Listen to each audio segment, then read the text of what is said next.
It's a style of industry that's really neglected unless you get into the larger circles. Food, clothing, water, shelter, your 4 basic needs, but your 5th one, in my opinion, is entertainment. You can't live without entertainment.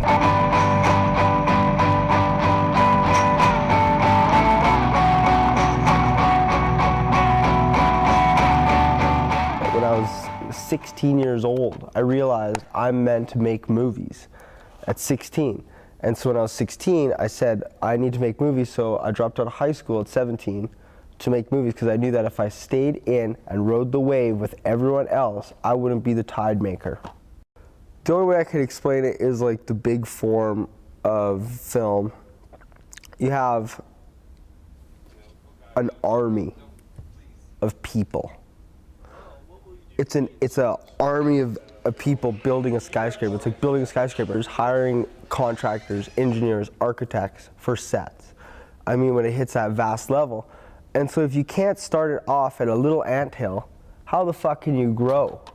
So where can I go to hang out if I'm a skateboarder? The skateboard park. Where am I gonna go to talk about film? It's like, where am I gonna go to hang out with film people? Nowhere.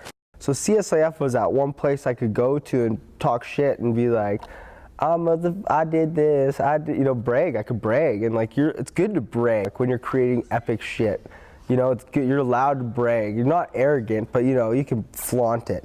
So it was good to flaunt it there, and they were stoked. They're like, good for you. You're doing it. You're not talking about it. You're doing it.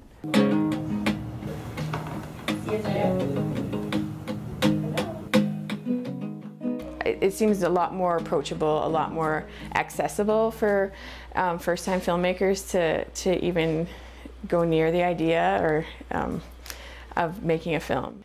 People are doing cell phone films, you know, there's different, the story, if you've got a good story, the picture can be forgiven. What the tricky part is getting it seen and getting it out there, and how do you do that, and what your plan is after you make your film.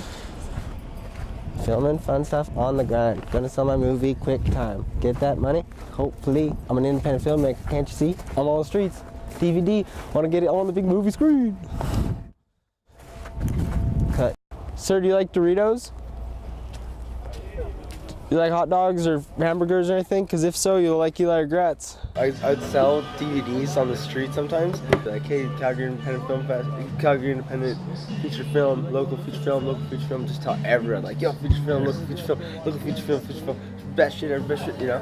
And like, no one cares. Are you asking me? Yeah, sir. Oh, no thank you. Okay.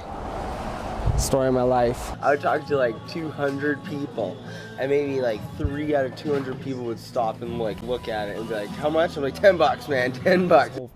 Conflict. And how are you involved in this? I'm writer-producer. Oh, okay. Yeah. All right. I'm selling them for $10 a copy. Oh, I'll do it. Oh, sweet.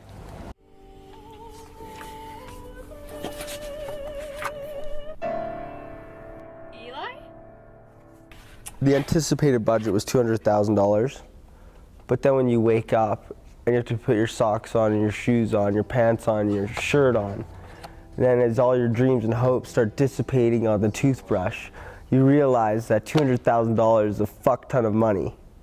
So it ended up being $30,000. Money was the hardest part of making the movie. It was money, money, money, money, money. All I knew, I was burning cash. I was burning $4 grand a day, burning $4,000 a day.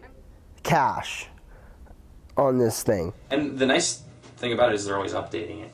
Like when it first got released, it was it's incredibly difficult to get some financing for a production that is important to you as an artist, because there's not a lot of money for that. You've really got to be smart and frugal with your money. You know, you can't waste a dime when you're in production, and it's a good idea to be as frugal in your own life if you want to be pouring a lot of your own personal money into your own fun personal projects. Some of the bigger shows that I've been a part of would be things like Heartland, Wild Roses. Right now I'm working on a show called Klondike, and that's where I started to get my real experience in the real world, and I kind of applied that to my own productions, and you know, started to learn how difficult it really is to get a high budget production up and running and actually on its feet, and eventually to an audience. It's an incredibly difficult prospect. In fact, I would say in this country, 1 out of 20 ideas becomes an actual production. I think anybody can make it. I really do. I think it's just a matter of people either burning out or losing interest or not having the drive that they maybe need. Because the beauty of this industry is the more people who get interested and get involved, the more people who are spending money and consuming the content and being creative individuals and contributing to the industry themselves. So if you've got people who are hustlers and really interested in getting off their feet and you know, pounding the pavement to get their work done, I think that's only good for everyone in the industry. And if you're an independent filmmaker, you probably, the holy grail for you is distribution.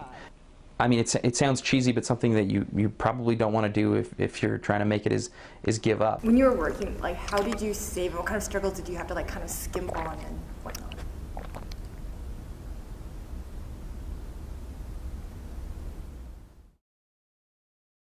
Hear that silence? That's how skimpy it was. Couldn't even talk some days, I was so hungry. Just drank water. I'm not even joking either. This is, you know, starving artist, but let's not talk about that. Whatever, it's made. It's fucking made. So, you know, when you run a marathon, you sweat a lot, you get thirsty. Sometimes you cramp up. Do you stop? You don't stop. You don't stop. Nothing can stop me. Nothing will stop me. Because I'm gonna change, I'm gonna warp your minds with my movies.